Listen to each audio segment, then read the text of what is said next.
हाँ पूरा आ जाएगा रगड़,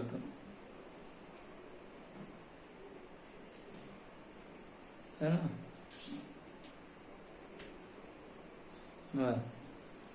मैं था करना। गुड मॉर्निंग छात्रों, आज अपन पढ़ेंगे अध्याय 11 फिजिक्स का मानव नेत्र एवं रंग बिरंगा संसार।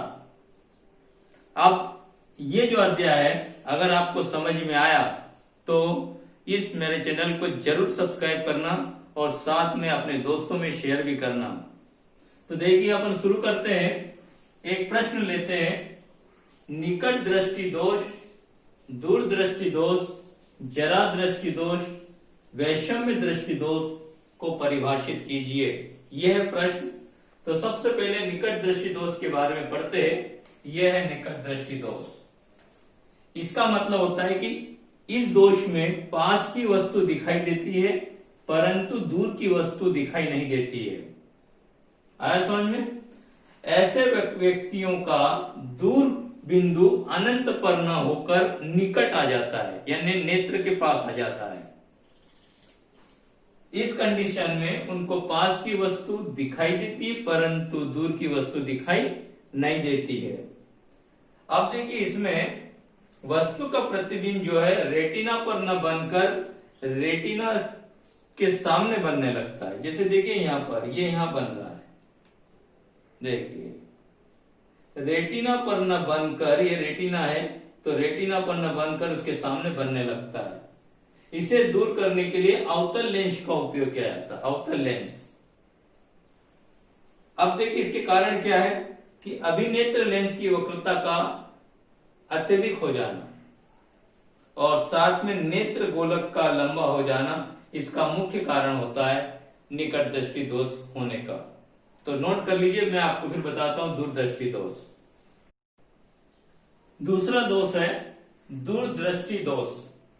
इस दोष में दूर की वस्तु दिखाई देती है परंतु पास की वस्तु दिखाई नहीं देती है। इसका कारण है कि निकट बिंदु सामान्य बिंदु 25 सेंटीमीटर से दूर हट जाता है। जो निकटतम बिंदु होता है वो आंख की सामान्य बिंदु यानी मिनिमम दूरी 25 सेंटीमीटर से दूर हट जाता है। इस कारण जो प्रतिबिंब होता है वो फोकस के पीछे बनता है, वो रेटिना के पीछे बनता है, सॉरी रेटिना के पीछे। रेटिना यहां है, ये रेटिना है, रेटिना तो रेटिना के पीछे बनता है। तीसरा कारण है कि नेत्र गोलक छोटा हो जाता है इसका। और चौथा कारण है अभिनेत्र लेंस की फोकस दूरी अधिक हो जाती है। तो दूर दृष्टि दोष होने के ये 4 कारण हैं।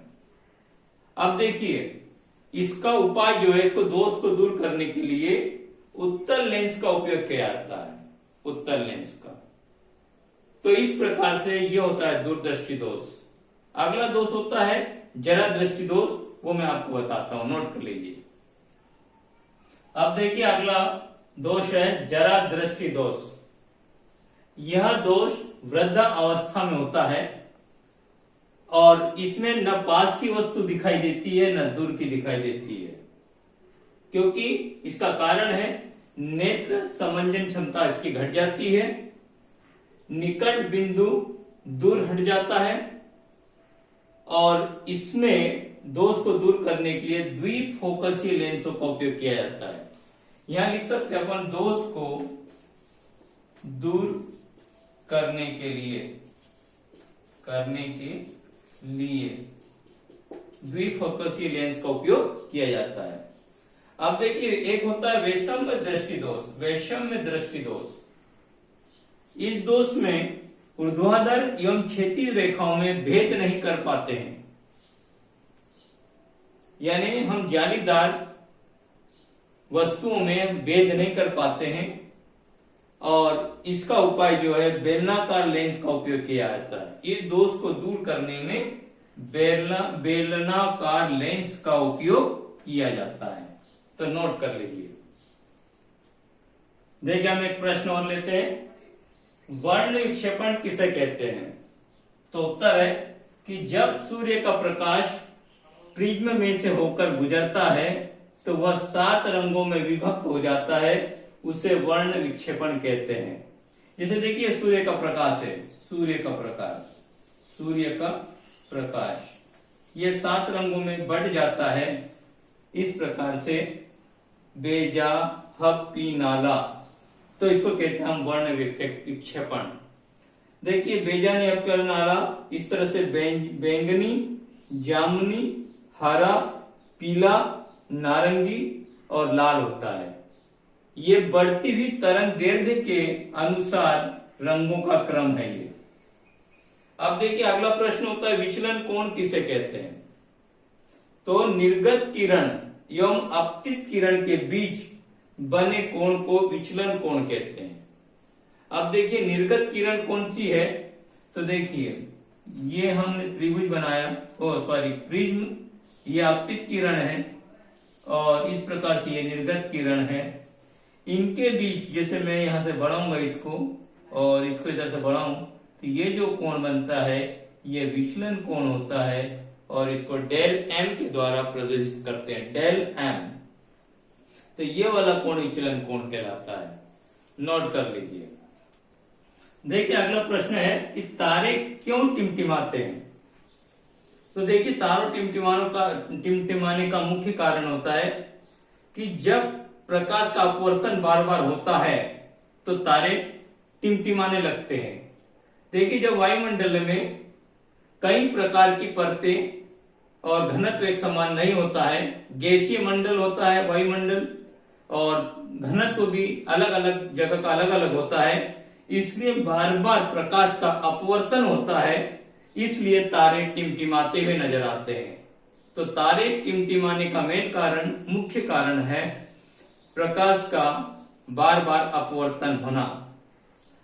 क्योंकि उपग्रह इसलिए नहीं टिमटिमाते हैं कि उपग्रह जो है स्वयं प्रकाशवान नहीं होते हैं और इसलिए उनका प्रकाश का बार बार अपवर्तन नहीं होता है, इसलिए उपग्रह या ग्रह जो है टिमटिमाते हुए नजर नहीं आते हैं।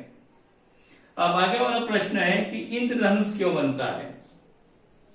तो जब बरसात होती है तो वायुमंडल में वर्षा की बूंदें हवा में लटकती रहती है और जब सूर्य का प्रकाश उनके ऊपर पड़ता है तो वो प्रिज्म का कार्य करने लगती है और सूर्य के प्रकाश को 7 रंगों में विभक्त कर देती है, इसलिए इंद्रधनुष बनता है। उसी प्रकार से टिंडल प्रभाव किसे कहते हैं ये मैं आपको आगे बताऊंगा। पहले हम लेते हैं प्रश्न आकाश नीला क्यों दिखाई देता है? तो प्रकाश पहले नोट कर लीजिए फिर बताता हूं। देखिए अब प्रश्न लेते हैं कि तारे क्यों टिमटिमाते हैं? तो तारे टिमटिमाने का मुख्य कारण होता है प्रकाश का बार बार अपवर्तन होना। क्योंकि वायुमंडल में विभिन्न परतें पाई जाती है गैसों की, साथ में अलग अलग स्थानों पर अलग अलग घनत्व भी पाया जाता है, इस कारण से प्रकाश का बार बार अपवर्तन होता है और इस अपवर्तन होने के कारण ही तारे टिमटिमाते हुए नजर आते हैं। जबकि ग्रह स्वयं प्रकाशवान नहीं होते हैं और जो पृथ्वी से बहुत अत्यधिक दूरी पर है, इसलिए उनका बार बार अपवर्तन नहीं होता है, इसलिए तारे टिमटिमाते हुए दिखाई देते हैं परंतु ग्रह टिमटिमाते हुए नजर नहीं आते हैं। उसी प्रकार से इंद्रधनुष क्यों बनता है? तो इंद्रधनुष बनने का मुख्य कारण है प्रकाश का विक्षेपण हो जाना। जब बरसात होती है तो वर्षा की बूंदें वायुमंडल में लटकती रहती है और जब इनके ऊपर सूर्य का प्रकाश गिरता है तो ये प्रिज्म का कार्य करने लगती है और सूर्य के प्रकाश का विक्षेपण कर देती है, जिससे आकाश पर में इंद्रधनुष दिखाई देने लगता है। तो नोट कर लीजिए। देखिए अब एक प्रश्न और लेते हैं। प्रश्न है प्रकाश का प्रकीर्णन किसे कहते हैं? तो उत्तर है कि जब प्रकाश वायुमंडल में उपस्थित धूल गैसों के कणों से परावर्तित होकर चारों ओर फैलता है तो उसे प्रकाश का प्रकीर्णन कहते हैं। जैसे आप देख सकते हैं कि जब रोशनदान से प्रकाश हमारे कमरे में आता है तो इसमें धूल के कण चमकते हुए दिखाई देते हैं। इसी को हम प्रकाश का प्रकीर्णन कहते हैं। धूल या गैसों के कणों द्वारा प्रकाश का परावर्तन करना ही प्रकाश का प्रकीर्णन करना कहलाता है। आया समझ में? अब देखिए दूसरा क्वेश्चन है कि टिंडल प्रभाव किसे कहते हैं। टिंडल नामक वैज्ञानिक ने एक प्रयोगों द्वारा सिद्ध किया था कि धूल या गैसों के कण वायुमंडल में जो उपस्थित होते हैं वो प्रकाश का प्रकीर्णन करते हैं। तो इस प्रश्न का उत्तर है कि पृथ्वी का वायुमंडल में सूक्ष्म गैसों कणों का विषमांगी मिश्रण होता है, जिसमें धूल के निलंबित कण भी सम्मिलित होते हैं। जब प्रकाश किरण इन कणों से टकराती है तो हमें किरण पुंज का मार्ग दिखाई देने लगता है, और जब इन कणों से परावर्तित होकर प्रकाश हमारे पास पहुंचता है तो कण चमकने लगते हैं। इस प्रकार कोलाइडी कणों के प्रकाश का प्रकीर्णन की घटना को ही टिंडल प्रभाव कहते हैं। जैसे रोशनदान से जब प्रकाश अंधेरे कमरे में प्रवेश करता है तो धूल मिट्टी के कण उसके अंदर तैरते हुए दिखाई देते हैं और चमकते हुए दिखाई देते हैं, क्योंकि वो प्रकाश का प्रकीर्णन करते हैं, और इस घटना को ही टिंडल प्रभाव कहते हैं। और इस घटना का सर्वप्रथम टिंडल नामक वैज्ञानिक ने व्याख्या की थी, इसलिए से टिंडल प्रभाव कहते हैं। आया समझ में? तो नोट कर लीजिए।